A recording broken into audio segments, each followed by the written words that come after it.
let's talk about this base airdrop. Now, you correct me if I'm wrong. I don't know if they told you like what you have to do to qualify for. Okay, so yeah. So guys, this is how you have to think about it. I called out the arbitrum airdrop.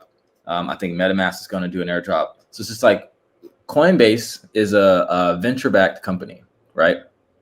And when you raise money via venture capital, they have to have an exit strategy so they can make their money back, right? And in traditional finance, that's either getting acquired or IPO, like launching a stock. In crypto, it's either get acquired or launch a token so that they can sell those tokens and make their money.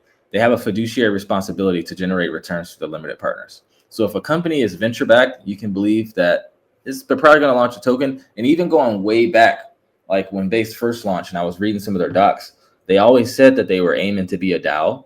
And you can be a DAO without a token, but it's a lot harder. So I kind of always had in the back of my mind that they were going to launch a token. I used to think in my mind, well, they are already a public company and they have like their common stock. But Base is a separate entity from Coinbase. I'm sure they have it set up like Google and Alphabet to where it's a different business, right? So just because you own Coinbase, like Coinbase may own Base, but Base is still its own entity. Now, they said they're going to launch a token.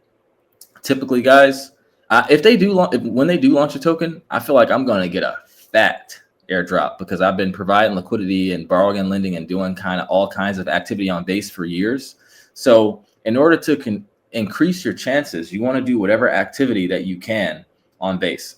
A few things chains look at once they're doing their airdrop. Each one has their own criteria, but they typically look at how much you bridged over, how much you interacted with smart contracts, the amount of money that you're playing with, how long you're over there. These are some of the basic things. So the Zora ETH pool that we're going to look at, I feel like that's probably going to increase our chances of getting an airdrop. Okay, so I'm going to share my screen and I'm just going to show what it's been paying out